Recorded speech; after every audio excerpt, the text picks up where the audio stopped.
Salam, selamat hari Minggu buat kita seluruhnya. Jemaat yang dikasihi Tuhan, kita kembali berkumpul pada hari Minggu ini bersama dengan keluarga kita masing-masing dalam ibadah saat ini. Minggu kita hari ini adalah Minggu Trinitatis dengan topik Minggu Pelayanan yang Penuh Kasih. Marilah memuji Tuhan atas kemurahan-Nya yang menyertai kita hingga pada saat ini.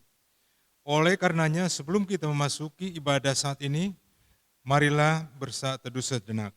Kita berdoa.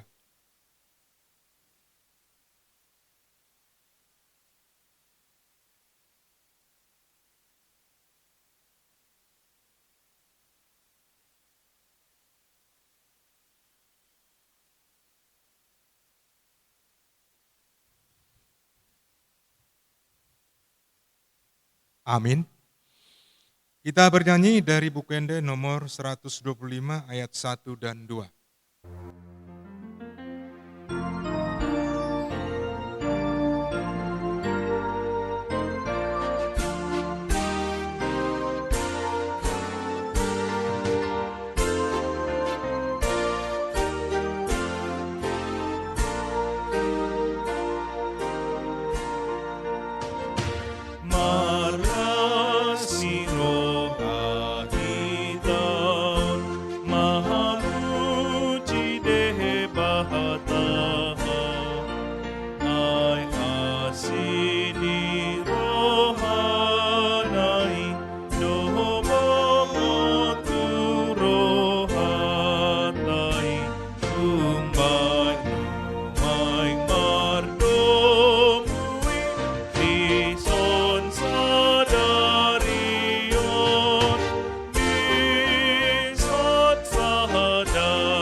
Di dalam nama Allah Bapa dan nama anaknya Tuhan Yesus Kristus dan nama Roh Kudus yang menciptakan langit dan bumi.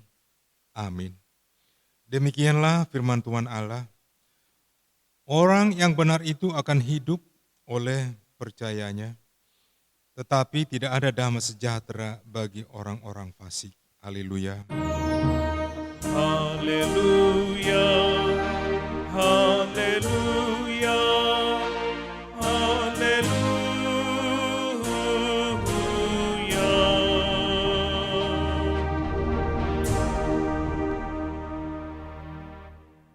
Marilah kita berdoa.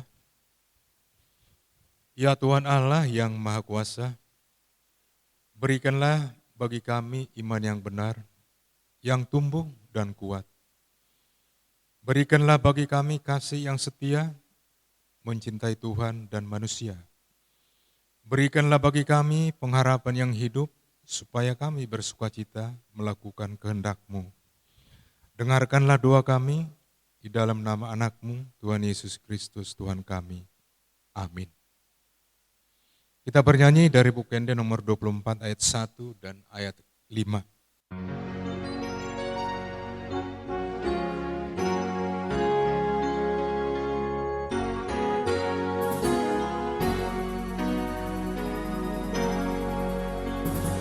Tatap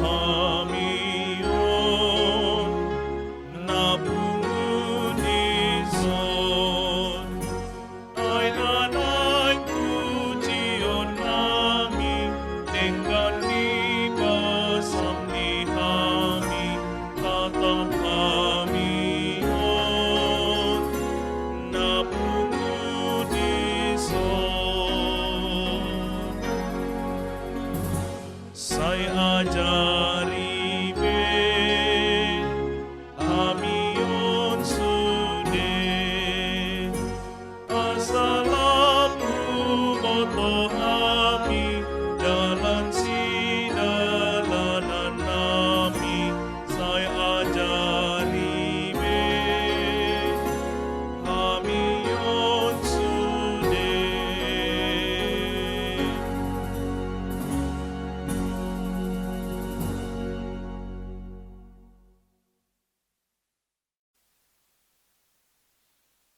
Hukum Tuhan pada minggu ini tertulis dalam kitab 2 Korintus 8 ayat 9. Beginilah bunyinya. Karena kamu telah mengenal kasih karunia Tuhan kita Yesus Kristus, bahwa Ia yang oleh karena kamu menjadi miskin, sekalipun Ia kaya supaya kamu menjadi kaya oleh karena kemiskinannya. Demikian hukum Tuhan. Marilah kita memohon kekuatan dari Tuhan kita untuk melakukan hukum-Nya. Ya Tuhan Allah, kuatkanlah kami untuk melakukan yang sesuai dengan hukum-Mu. Amin. Kita bernyanyi dari buku Ende nomor 688 ayat 1 dan 2.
Marilah merendahkan diri di hadapan Tuhan kita dan mengaku dosa-dosa kita, kita berdoa. Ya Tuhan Bapa yang Maha Kasih, kami berkumpul bersama-sama berdoa padamu, bukan karena kebenaran kami, melainkan hanyalah karena belas kasih-Mu yang besar. Kasihanilah dan ampunilah segala dosa dan kesalahan kami. Bangunkanlah hati dan jiwa kami, supaya kami dapat meninggalkan segala perbuatan kami yang jahat, dan kami beroleh hidup yang baru di dalam Yesus Kristus Tuhan kami. Amin.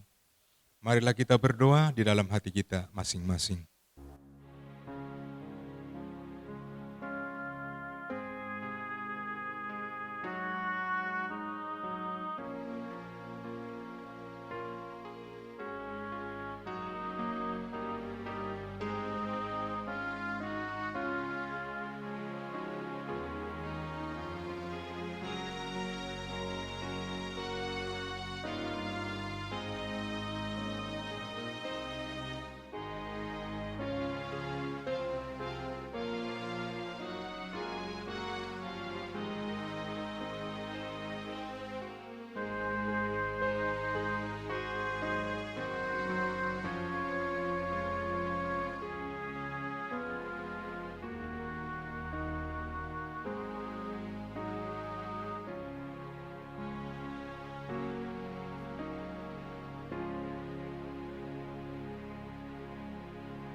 Janji Tuhan akan keampunan dosa kita. Demikianlah firman Tuhan. Aku telah menghapus segala dosa pemberontakanmu, seperti kabut diterbangkan angin, dan segala dosamu seperti awan yang tertiup. Kembalilah kepadaku, sebab aku telah menebus engkau. Kemuliaan bagi Allah di tempat yang maha tinggi. Amin.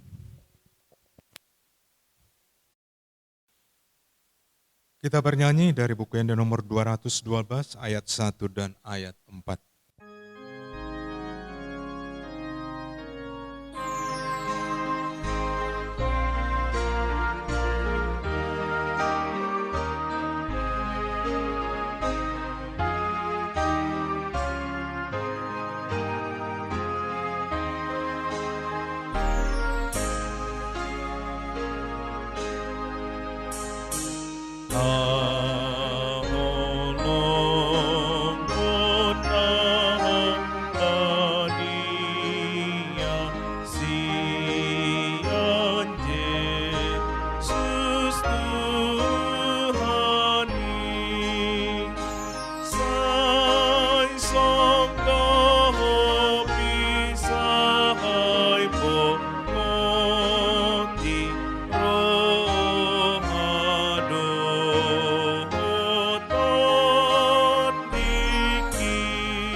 Firman Tuhan yang menjadi epistel bagi kita pada minggu ini tertulis dalam Ayub 38 ayat 1 sampai dengan ayat 11. Maka dari dalam badai Tuhan menjawab Ayub. Siapakah dia yang menggelapkan keputusan dengan perkataan-perkataan yang tidak berpengetahuan? Bersiaplah engkau sebagai laki-laki, aku akan menanyai engkau supaya engkau memberitahu aku. Di manakah engkau ketika aku meletakkan dasar bumi?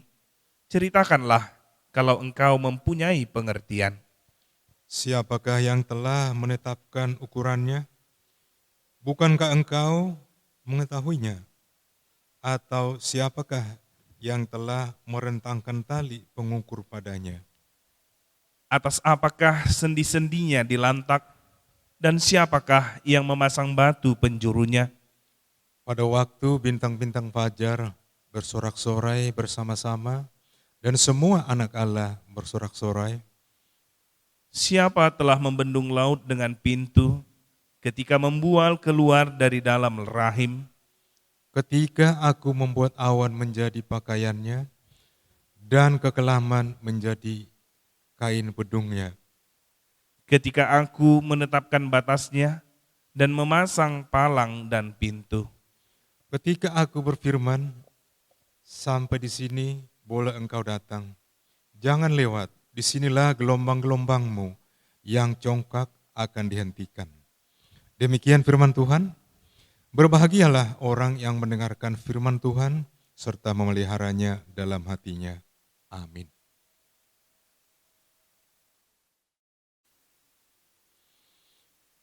Mari kita bernyanyi dari buku Ende nomor 140 ayat 1 dan ayat 4.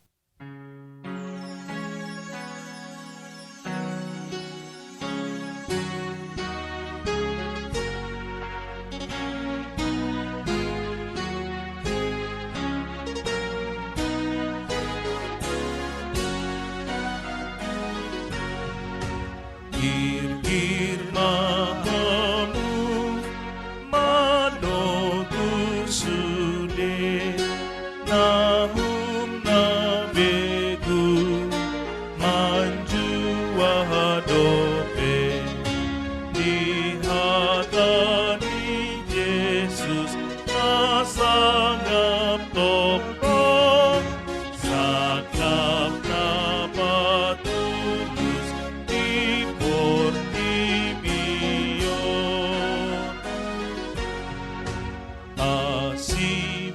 Asimaroha ale de bata, asaut mahata, tupahinama, sudenani yula pinaposoki, saibain mamartua, sudetol mabe.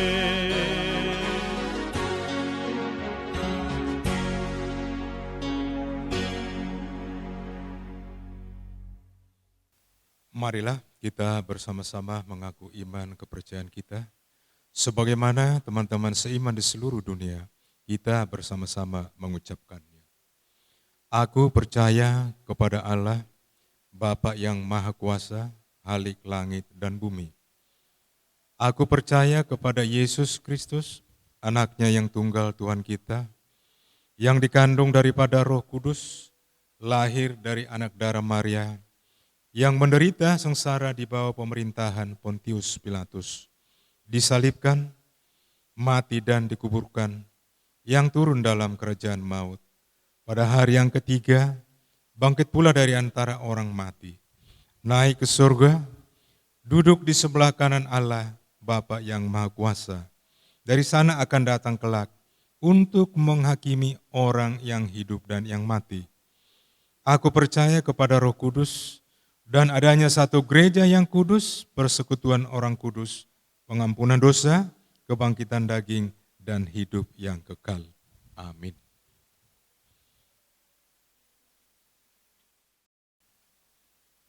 Warta Jemaat, bagi kita dalam minggu ini. Yang pertama, ulang tahun kelahiran dan pernikahan.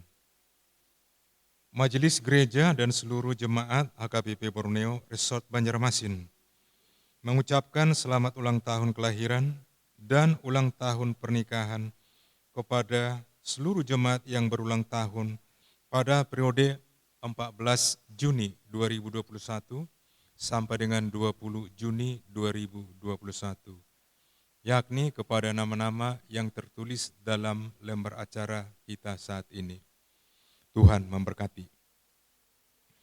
Yang kedua, vaksinasi COVID-19 tahap yang kedua. Pada hari Minggu ini, sehabis ibadah saat ini, kita akan melaksanakan lanjutan kegiatan vaksinasi COVID-19 tahap yang kedua.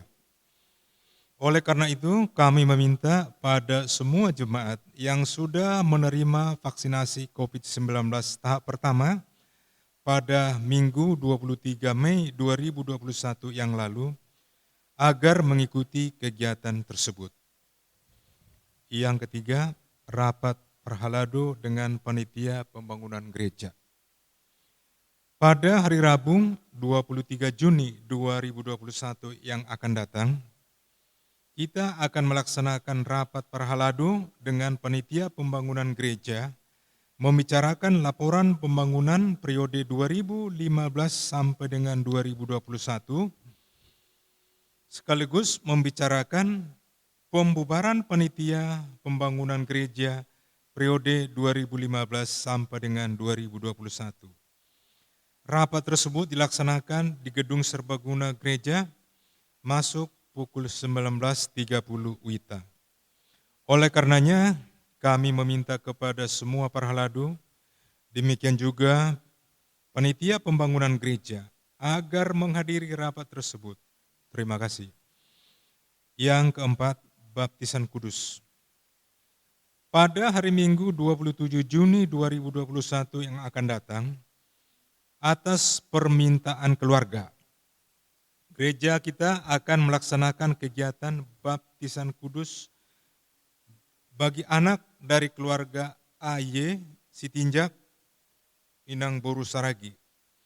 Namun, apabila ada jemaat yang ingin juga membawa anaknya yang belum dibaptis untuk mengikuti baptisan tersebut, boleh memberitahukannya kepada sintua lingkungan ataupun pimpinan jemaat dan mengikuti katekisasi baptisan kudus pada hari Sabtu, tanggal 26 Juni 2021 pukul 10 WITA.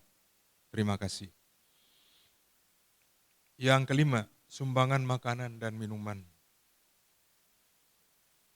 Gereja menerima makanan dan minuman dari beberapa keluarga yang menjadi konsumsi kita bagi kita seluruhnya dalam kegiatan vaksinasi saat ini di gereja. Atas nama seluruh jemaat, kami perhalado mengucapkan terima kasih kepada seluruh keluarga yang telah menyediakan makanan bagi kita seluruhnya dalam kegiatan vaksinasi kita saat ini. Semoga Tuhan memberkati. Yang keenam, daftar sumbangan spontanitas pembelian tanah di samping gereja seperti yang ada di dalam lembaran acara kita masing-masing. Dan mengenai warta keuangan dapat kita lihat di WhatsApp grup HKBP Borneo. Demikian warta jemaat bagi kita pada minggu ini. Terima kasih. Kita bernyanyi dari buku Ende nomor 716 ayat 1 dan ayat 2.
dosa-dosai, asaporsea di Yesus itu dengan pambainmu di sini. Mahen maahu pariteanmu, pasu-pasu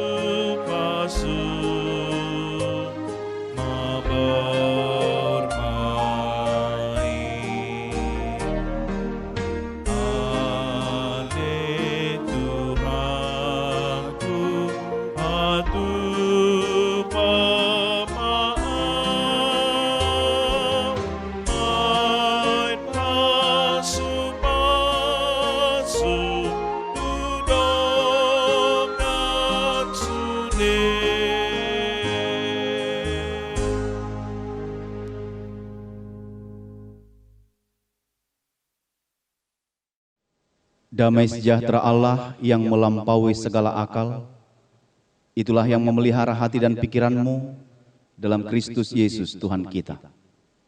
Amin. Bapak, Ibu, dan Saudara yang dikasihi Tuhan Yesus Kristus, firman Tuhan bagi kita dalam ibadah minggu ketiga setelah Trinitatis tertulis dalam kitab 2 Korintus pasal 6 ayat 1 sampai ayat 10. Demikian. Sebagai teman-teman sekerja, kami menasihatkan kamu supaya kamu jangan membuat menjadi sia-sia kasih karunia Allah yang telah kamu terima. Sebab Allah berfirman, pada waktu aku berkenan, aku akan mendengarkan engkau. Dan pada hari aku menyelamatkan, aku akan menolong engkau. Sesungguhnya waktu ini adalah waktu perkenanan itu.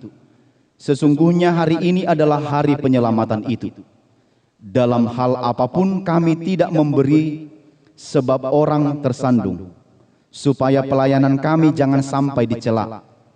Sebaliknya dalam segala hal kami menunjukkan bahwa kami adalah pelayan Allah, yaitu dalam menahan dengan penuh kesabaran dalam penderitaan, kesesakan dan kesukaran, dalam menanggung dera, dalam penjara dan kerusuhan, dalam berjerih payah, dalam berjaga-jaga dan berpuasa, dalam kemurahan hati, pengetahuan, kesabaran, dan kemurahan hati, dalam Roh Kudus dan kasih yang tidak munafik, dalam pemberitaan kebenaran dan kekuasaan Allah, dengan menggunakan senjata-senjata keadilan untuk menyerang ataupun untuk membela, ketika dihormati dan ketika dihina, ketika diumpat atau ketika dipuji, ketika dianggap sebagai penipu namun dipercayai, sebagai orang yang tidak dikenal namun terkenal, sebagai orang yang nyaris mati dan sungguh kami hidup, sebagai orang yang dihajar namun tidak mati, sebagai orang berduka cita namun senantiasa bersuka cita, sebagai orang miskin namun memperkaya banyak orang, sebagai orang tak bermilik sekalipun kami memiliki segala sesuatu. Demikian firman Tuhan. Bapak, Ibu, dan saudara-saudari yang terkasih dalam Kristus Yesus, kehidupan orang percaya adalah kehidupan yang dimampukan dalam segala hal. Kehidupan orang percaya adalah kehidupan yang dimampukan dalam segala hal. Walau terkadang kita menghadapi kondisi sulit, mengalami kekurangan, mengalami penderitaan, mengalami tantangan kehidupan, menghadapi suka dan duka, senang dan sedih, bergumul dan tidak bergumul, kita adalah orang-orang yang dimampukan di dalam Tuhan. Namun di semua kehidupan itu, walaupun menghadapi berbagai lika-liku kehidupan, ada keyakinan bahwa Tuhan memelihara dan menolong kita jika kita tetap berpengharapan kepada Dia. Itu sebabnya kalau di tengah kondisi sulit pun, kalau di tengah kondisi bergumul pun, kita harus mampu lepas dari segala kondisi yang kita hadapi itu, karena kita yakin Tuhan memampukan kita keluar dari berbagai kondisi sulit yang kita hadapi. Bagaimanapun di tengah kondisi itu kita tetap dapat melakukan yang baik bahkan untuk sesama kita. Walaupun terkadang kondisi yang sedang kita hadapi tidak menghalangi kita untuk tidak menjadi berkat bagi orang lain. Lalu kita katakan, bagaimana mungkin aku bisa menolong dia sementara aku pun dalam kondisi susah, kondisi sulit, kondisi bergumul. Sekali lagi saya katakan bahwa kita dimampukan di dalam segala hal di tengah perjalanan kehidupan ini. Karena itu sekali lagi, itu sebabnya kita tidak henti-hentinya untuk melakukan hal apapun yang terbaik dalam kehidupan kita yang dapat kita lakukan untuk kemuliaan nama Tuhan. Bahkan di tengah kondisi sulit itu pun kita akan tetap menyatakan iman kita, melayani sesama kita dengan segenap hati kita dan segenap kekuatan kita semampu kita dengan apa yang kita bisa dan mampu lakukan. Itu sebabnya dikatakan bekerja untuk Tuhan itu selalu manis. Tapi kata manis bukan bergantung kondisi yang secara fisik kita hadapi. Walaupun kita hadapi tantangan yang begitu sulit itu, tapi pada akhirnya buah dari ketekunan kita, buah dari perjuangan kita, buah dari kesetiaan kita melayani akan mendatangkan hasil yang baik dalam kehidupan kita. Sehingga dalam semua itu kita melihat tuntunan Tuhan, pertolongan Tuhan dalam kehidupan kita. Firman ini di mana Rasul Paulus memberikan peneguhan kepada orang Kristen di Korintus supaya mereka bersungguh-sungguh menunjukkan teladan. Teladan dalam kehidupan sebagai orang-orang percaya, orang-orang Kristen menjadi contoh yang baik dalam iman mereka, dalam kerajinan mereka, dalam sikap mereka, dan dalam ketekunan mereka. Walaupun mereka berada di tengah-tengah kondisi yang sulit atau mereka berada di bawah pengajaran-pengajaran yang kala itu banyak dipengaruhi oleh para guru-guru palsu dan guru-guru yang akan menyesatkan mereka. Itu sebabnya Paulus katakan dalam ayat yang pertama itu, aku menasihatkan kamu sebagai teman-teman sekerja supaya kamu jangan membuat menjadi sia-sia kasih karunia Allah yang telah kamu terima. Jangan menjadi sia-sia kasih karunia Allah yang telah mereka terima. Injil yang sudah mereka dengarkan, kabar baik yang sudah diberitakan oleh Rasul Paulus, bahkan pengorbanan Yesus bagi orang-orang berdosa dan bagi orang-orang yang melakukan kejahatan, semua itu murni oleh karena kasih karunia Tuhan. Sebab itu dikatakan sebagai teman-teman sekerja, jangan kau buat menjadi sia-sia kasih karunia yang telah kamu terima dari Tuhan. Unang marisuang asini rohani debata najinalomuna di bagasan ngulumuna. Karena pengaruh guru-guru palsu tadi, pengaruh guru-guru sesat tadi yang menyesatkan mereka supaya tidak mengakui kerasulan Paulus. Dengan ajaran yang sesat itu, pengajar-pengajar palsu itu yang menyatakan tidak mengakui kerasulan Paulus, secara otomatis kalau mereka tidak mengakui kerasulan Paulus, mereka juga tidak akan mengakui lagi apa yang diajarkan oleh Paulus. Sementara Paulus mengabarkan tentang berita atau Injil, kabar sukacita tentang Yesus Kristus. Jika mereka meragukan kerasulan Paulus, itu artinya juga mereka tidak akan menerima Injil keselamatan yang diberitakan oleh Paulus. Ketika mereka menolak pemberitaan Paulus karena pengaruh nabi-nabi palsu, pengajar-pengajar palsu itu, maka dengan demikian juga secara otomatis mereka akan menolak pengajaran dan berita sukacita yang dari Yesus Kristus. Maka firman ini mengingatkan mereka, orang-orang percaya, para jemaat yang ada di Korintus itu, bahwa hidup kita yang sekarang ini pun dikatakan oleh Paulus adalah hidup karena belas kasihan Allah saja. Kalau kita menyia-nyiakan hidup yang diberikan oleh belas kasihan, berarti kita ini adalah orang-orang yang tidak tahu berterima kasih di hadapan Tuhan.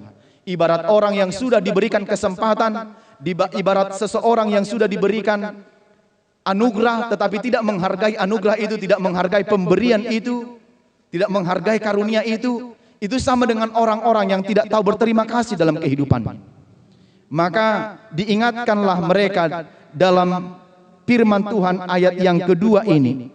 Jadi yang pertama tadi menyangkut supaya tidak menjadi sia-sia kasih karunia yang mereka terima, tetapi justru mereka akan berpegang teguh, beriman teguh pada firman Tuhan dan pada pengajaran-pengajaran yang sudah Paulus sampaikan supaya anugerah dan kasih karunia itu tidak menjadi sia-sia. Paulus pun tidak sia-sia mengajarkannya. Mereka juga sudah berlelah berjerih payah untuk menerima pengajaran itu. Banyak yang dikorbankan, energi, tenaga, dan lain sebagainya. Supaya tidak menjadi sia-sia, mereka harus tetap teguh.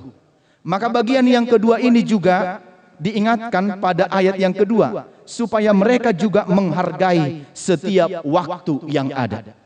Pada ayat yang kedua dikatakan di sini.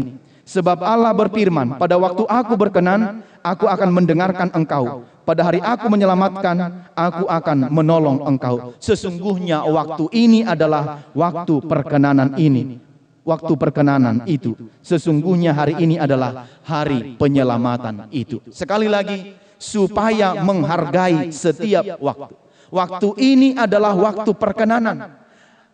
Aku mendengarkan engkau, pada hari aku menyelamatkan, aku menolong engkau. Ingatlah selalu Tuhan mendengarkan, Tuhan menolong. Maka engkau, kita juga harus mau mendengar. Kalau Tuhan mendengarkan kita dalam pergumulan kita, persoalan kehidupan kita, maka kita adalah juga menjadi orang-orang yang taat di hadapan Tuhan. Karena apa yang kita pergumulkan dan apa yang sedang kita hadapi sudah didengar oleh Tuhan. Maka ingat, waktu perkenanan itu sekarang. Jangan menyia-nyiakan lagi waktu. Sebab kasih karunia sudah diberikan. Sekali lagi apa yang diajarkan, apa yang sudah disampaikan itu, supaya dihargai dengan baik. Dan dengan baik juga menghargai setiap waktu. Sebab kesempatan tidak akan datang berulang-ulang. Sebab pengajaran itu, kasih karunia Tuhan itu sudah diberikan dengan sangat gratis dan diberikan dengan cuma-cuma. Karena itu jangan disia-siakan. Karena itu sekali lagi, untuk tahu dan untuk paham itu adalah mereka harus mempergunakan waktu dengan baik. Karena sekarang adalah waktu perkenanan itu. Hari ini adalah hari penyelamatan itu. Maka yang perlu hargai kasih karunia Tuhan dan hargai setiap waktu dan kesempatan yang Tuhan berikan. Ini waktu perkenanan. On matiki parasian. Yang harus mereka jalani, yang harus mereka pergunakan sebaik-baiknya setiap waktu dan kesempatan itu. Karena ini hari perkenanan itu. Karena itu terhadap waktu, terhadap kesempatan, kita tidak boleh main-main. Kalau Tuhan berikan hari ini kesempatan itu, jangan bilang tunggu dulu. Jangan bilang kapan-kapan lah itu. Jangan bilang nantilah, entarlah. Karena masih panjangnya waktu ini. Lain kali lah, kalau sudah sempat lah. Kalau sudah ada lah waktu, lihat di situlah itu. Nanti kan kalau ada waktu yang tepat, pasti adanya itu. Tidak. Sekarang hari waktu perkenanan itu. Kalau Tuhan katakan hari ini, maka jangan pernah sia-siakan waktu dan kesempatan yang Tuhan berikan.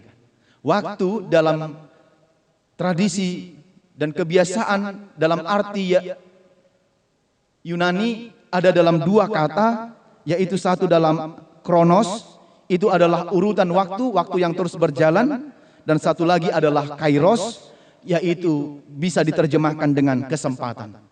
Jadi kita harus memakai setiap waktu atau kairos, kesempatan itu dengan sebaik-baiknya.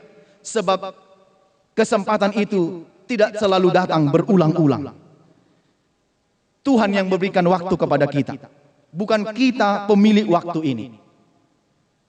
Tuhan yang memberikannya bagi kita. Maka banyak hal yang membuat orang-orang Kristen di Korintus itu menjadi terlena.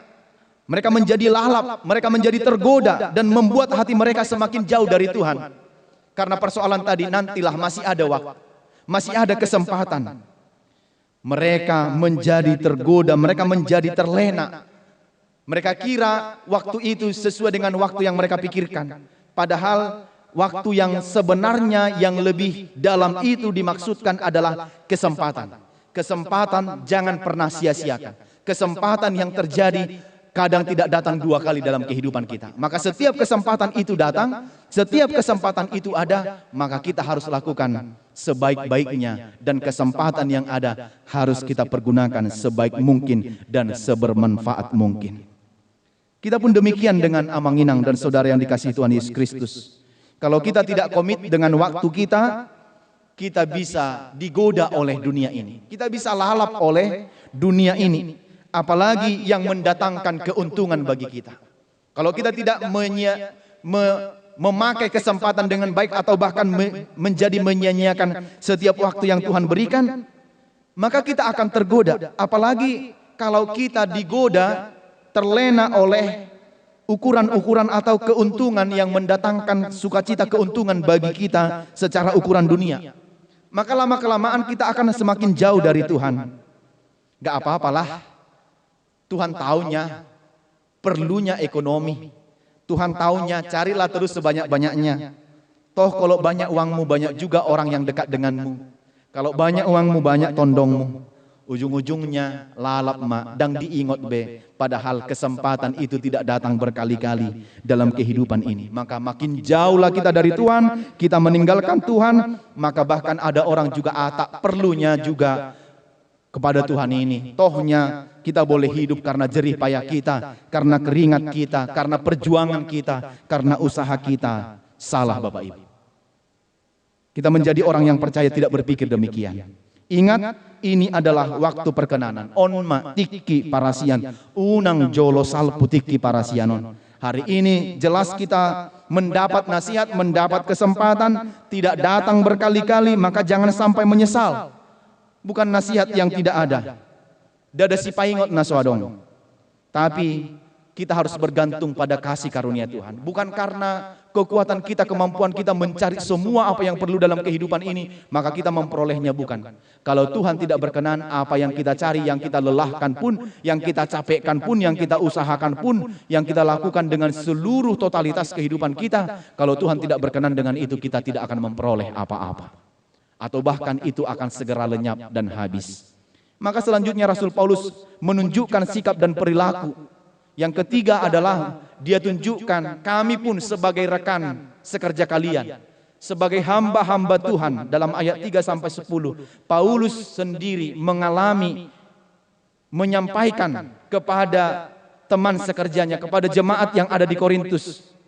Setelah dia dipanggil menjadi rasul dalam pelayanannya, bukan dia tidak menghadapi banyak pergumulan dan persoalan, tetapi dia memenangkan persoalan dan pergumulan kehidupan itu dengan menang di dalam Kristus. Pergumulan dan kesulitan banyak dihadapi. Padahal mengingat latar belakang Paulus yang tadinya kehidupannya sudah enak dalam ukuran dunia, sudah ada pada zona yang nyaman. Sebelum dia menjadi rasul, harusnya dia sudah hidup dalam berkemewahan, berkelimpahan. Tetapi setelah dia menjadi rasul, dia malah menjadi miskin, menderita, bergumul, menghadapi banyak persoalan. Tetapi itu tidak menyurutkan dia. Setelah dia mengenal Kristus, bahkan dia mengalami banyak hal dalam kehidupannya. Dan satu pengakuan imannya yang paling besar yang dapat juga kita teladani adalah seperti yang tertulis dalam Filipi 3 ayat 8. Malahan segala sesuatu kuanggap rugi karena pengenalan akan Kristus Yesus Tuhanku lebih mulia dari semuanya. Oleh karena dialah aku telah melepaskan semuanya itu dan menganggapnya sampah supaya aku memperoleh Kristus. Semua apa yang kulakukan selama ini sebelum aku mengenal Kristus, bahkan harta kepunyaanku dan apapun yang kumiliki, kuanggap sampah, kata Paulus. Bapak Ibu, ini bukan hal yang mudah. Menganggap sampah semua yang sudah dia peroleh sebelum dia mengenal Kristus, ini bukan perkara mudah. Tidak semua orang bisa mengatakan hal seperti ini. Bahkan orang sekarang bersusah payah, berjerih payah untuk mencari sesuatu dari ukuran dunia ini dan sampai meninggalkan Tuhan. Tetapi Paulus dalam konsep yang berbeda. Semua yang berlalu itu, pencapaiannya secara duniawi dia anggap sampah setelah dia mengalami pengenalan akan Kristus. Banyak pergumulan yang dia alami sebenarnya. Padahal mengikut kehidupan yang sebelumnya dia sudah makmur, dia sudah mewah, dia sudah kaya, pendidikannya tinggi, berasal dari keluarga yang luar biasa, dan masuk ke dalam zona yang sangat sulit sebenarnya bisa saja dia tinggalkan. Tetapi kesaksian Paulus tadi mengatakan, setelah ku kenal Kristus, semuanya itu ku anggap sampah. Banyak pergumulan yang dihadapi, kapal yang karamlah, terdampar, dia dimusuhi banyak orang, dipenjara, dihina, dicaci maki demi memberitakan Injil. Tetapi dia selalu bersuka cita. Tetapi dia selalu hidup di dalam Kristus, kerja buat Tuhan selalu manis. Dia tetap melakukan tugas pelayanannya dengan baik. Bahkan dia katakan juga dalam Filipi, segala perkara, Filipi 4 ayat 13, segala perkara dapat kutanggung di dalam Dia yang memberikan kekuatan kepadaku. Kenapa dia tetap bersukacita di tengah pergumulan itu? Kuncinya hanya satu Bapak Ibu, karena dia selalu terhubung, terkoneksi dengan Tuhan. Itu sebabnya dia selalu meneladani Yesus Kristus yang rela menderita untuk keselamatan manusia. Itulah yang diteladani, dan bahkan dia mengakui dalam imannya pergumulan persoalan yang dihadapi itu belum seberapa dibanding dengan pergumulan yang dihadapi oleh Tuhan Yesus, penderitaan yang dihadapi Tuhan Yesus. Karena itu jangan pernah sia-siakan kesempatan yang ada. Maka Paulus dalam pelayanannya tidak membuat orang menjadi tersandung, bahkan dia menjadi pelayan. Bagian yang ketiga ini kita lihat Paulus menunjukkan integritas seorang pelayan yang benar dan yang melayani dengan segenap hatinya. Paulus dalam pelayanannya tidak membuat orang tersandung dalam pelayanannya. Sikapnya, katanya, perbuatannya menunjukkan bahwa dia pelayan yang setia dan selalu melakukan apa yang berkenan di hadapan Tuhan. Walaupun dia dicela, dihina, dimaki, dia tetap melakukan tugas pelayanan itu dengan sungguh-sungguh. Ya. Di kehidupan sekarang gampang saja ya, percuma aja kau begini, percuma kau seperti ini, percuma kau begini, percuma begini dan seterusnya. Di kehidupan sekarang gampang mengatakan hal yang seperti itu. Tetapi Paulus menjadi contoh dan teladan yang baik dalam pelayanannya. Maka mereka menunjukkan sikap pelayanan yang benar kepada rekan sekerjanya dan kepada jemaat yang ada di Korintus. Malahan dengan penuh kesabaran, di tengah-tengah penderitaan dia menunjukkan iman percayanya. Di tengah kesesakan, di tengah kesukaran, menanggung derak, di dalam penjara sekalipun, di dalam kerusuhan sekalipun, di dalam berjerih payah, di dalam berjaga-jaga, di dalam berpuasa, di dalam kemurahan hatinya, di dalam pengetahuannya, di dalam kesabarannya, di dalam kemurahan hatinya, dan di dalam Roh Kudus dan kasih. Dia tidak pernah munafik dalam hidup dan pelayanannya. Dalam pemberitaan kebenaran dan kekuasaan Allah, dia menggunakan senjata-senjata keadilan untuk menyerang atau untuk membela. Ketika dihormati atau dihina, ketika diumpat atau dipuji, ketika dianggap sebagai penipu tetapi dapat dipercayai, sebagai orang yang tidak dikenal namun terkenal, sebagai orang yang nyaris mati namun sungguh-sungguh hidup, sebagai orang yang dihajar namun tidak mati, sebagai orang yang berduka cita namun senantiasa bersuka cita, sebagai orang yang miskin tetapi memperkaya banyak orang, sebagai orang yang tidak bermilik sekalipun dia memiliki segala sesuatu. Itulah yang dialaminya. Pergumulan yang sangat berat, tantangan yang sangat berat, hidup sebagai Rasul Tuhan, Rasul Yesus Kristus dalam kehidupannya. Tapi lihatlah betapa banyak pergumulan yang dihadapi oleh Paulus, tapi dia tidak menyerah. Dia tetap melayani dengan penuh kasih. Dia tetap menunjukkan keteladanan dalam kehidupannya. Sebagaimana Kristus datang sebagai teladan dalam kehidupan pelayanan ini, dia tetap melakukan hal yang serupa. Walaupun menghadapi banyak tantangan pergumulan, sebagai rasul dan sebagai hamba Tuhan, dia tidak pernah surut dalam pelayanan itu. Malahan sukacitanya semakin besar karena dia selalu terhubung dengan Tuhan. Maka apa yang mau disampaikan firman ini? Paling sedikit ada 3 hal. Yang pertama, Bapak Ibu, menguasai diri dan memelihara iman sebagai orang percaya. Menguasai diri kita, ini sangat perlu sekali. Supaya pelayanan kita tidak menjadi batu sandungan, kita harus dapat menguasai diri kita. Baik yang kita lakukan belum tentu baik disambut oleh orang lain. Kebenaran yang kita sampaikan belum tentu benar di mata orang lain. Ada orang yang keras hati untuk tidak mau menerima firman Tuhan. Paulus juga menghadapi berbagai tipe manusia, berbagai tipe orang yang dia ajarkan terhadap Injil itu. Tidak selalu melulu orang langsung menerimanya, tapi banyak orang yang membantahnya dan tidak menerimanya. Tetapi dia tetap menguasai dirinya dan memelihara imannya. Maka kita pun menjadi orang-orang yang mampu menguasai diri kita dan memelihara iman kita, tetap percaya kepada Kristus. Jagalah dan berhati-hatilah supaya kita tidak menjadi batu sandungan. Bagi para pelayan Tuhan, bagi para orang-orang yang percaya kepada Tuhan, setiap orang yang menyatakan dirinya percaya kepada Yesus Kristus, Jangan menjadi batu sandungan kepada orang lain, tetapi hiduplah dalam rendah hati di tengah-tengah kehidupan kita dan di tengah-tengah percaya kita. Jangan mencari puji-pujian. Jangan mencari kehormatan tersendiri. Bekerjalah untuk Tuhan. Setiap pekerjaan yang kau lakukan, sekecil apapun itu, semua Tuhan perhitungkan dalam hidupmu. Yang kedua, tetaplah teguh dalam kesulitan. Banyak pergumulan yang dialami oleh Paulus. Tapi bagaimanakah dia menghadapinya? Dia tetap teguh dalam iman. Dia bersukacita dalam Tuhan. Dia memiliki sikap yang panjang sabar. Jangan biarkan kuasa yang jahat menguasai kita ketika kita menghadapi masa sulit. Tetapi tetaplah bersandar kepada Tuhan. Walaupun Paulus menghadapi banyak pergumulan, tetapi dia tetap teguh.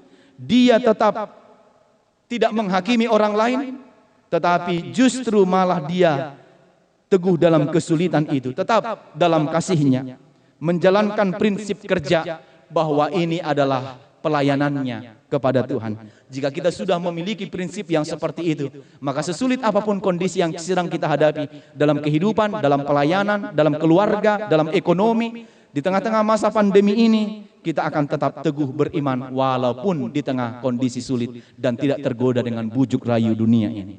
Yang ketiga dan yang terakhir adalah melayanilah dengan penuh kasih. Ini tugas kita untuk melayani penuh dengan kasih. Sebagaimana Paulus melakukan hal yang seperti itu di tengah-tengah pelayanannya, dia tidak pernah bersungut-sungut, dia melakukannya dengan sepenuh hatinya, dia melakukannya dengan hati yang tulus dan penuh kasih, melayani seperti seorang hamba, sebagaimana Kristus melayani dalam kehidupan kita. Demikian juga yang Paulus lakukan, karena dia katakan, lakukanlah seperti untuk Tuhan, bukan untuk manusia. Jika kita sudah memiliki prinsip yang seperti itu dalam melayani, maka kita akan melayani dengan penuh kasih. Maka tolong bantu doakan, ulurkanlah tangan bagi orang-orang yang membutuhkan pertolongan kita. Demikianlah kita melakukan pelayanan yang penuh dengan kasih.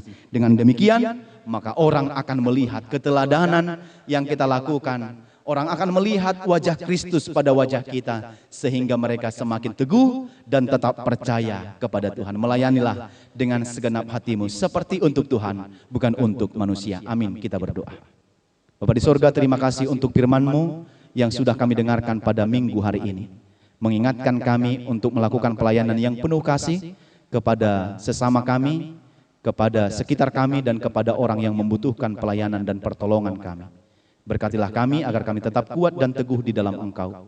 Jauhkan segala sikap yang tidak setia dari kami, agar kami tetap melakukan yang terbaik di hadapan Tuhan. Berkati jemaat-Mu yang beribadah di rumah dan di gereja. Lindungilah kami semua agar kami tetap hidup di dalam kasih-Mu. Ampunkan dosa kami, dalam Yesus kami berdoa dan bersyukur. Amin. Kita bernyanyi dari buku ND nomor 730, ayat 1 dan ayat 2 sambil mengumpulkan persembahan.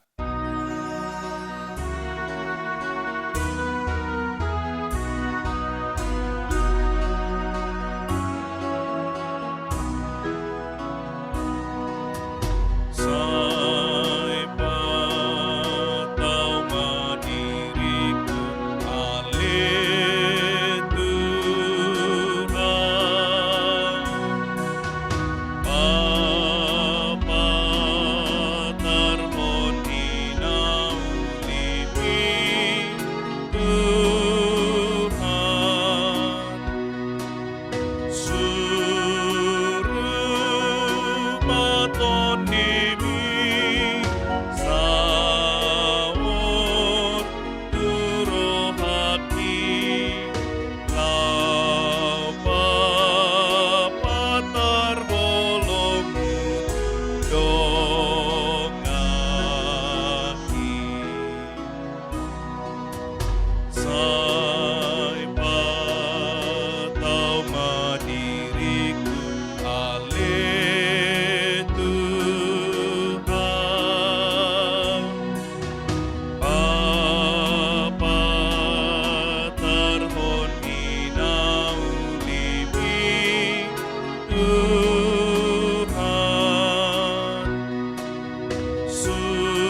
Marilah kita berdoa untuk menyerahkan persembahan kita kepada Tuhan.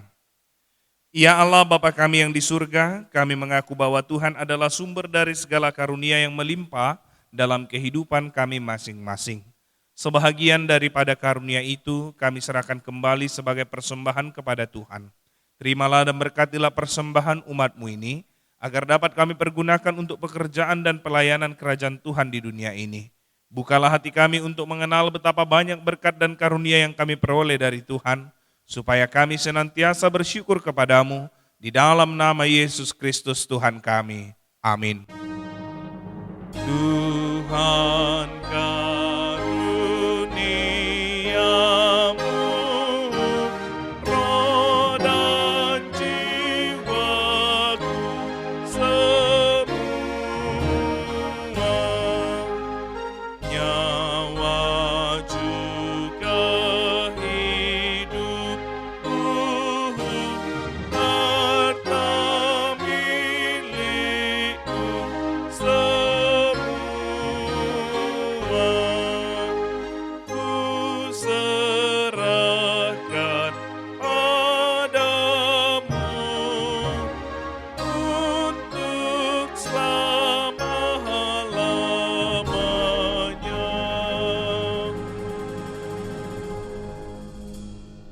Bapa kami yang di surga, dikuduskanlah namamu, datanglah kerajaanmu, jadilah kehendakmu di bumi seperti di sorga. Berikanlah kami pada hari ini makanan kami yang secukupnya, dan ampunilah kami akan kesalahan kami, seperti kami juga telah mengampuni orang yang bersalah kepada kami. Dan janganlah membawa kami ke dalam pencobaan, tetapi lepaskanlah kami daripada yang jahat. Karena Engkau punya kerajaan dan kekuasaan dan kemuliaan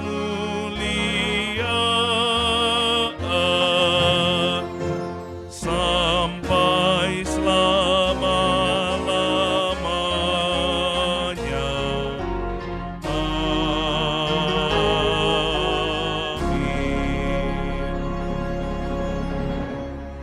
Terimalah berkat dari Tuhan kita. Tuhan memberkati engkau dan melindungi engkau. Tuhan menyinari engkau dengan wajahnya dan memberi engkau kasih karunia. Tuhan menghadapkan wajahnya kepadamu dan memberi engkau damai sejahtera. Amin. Amin. Amin.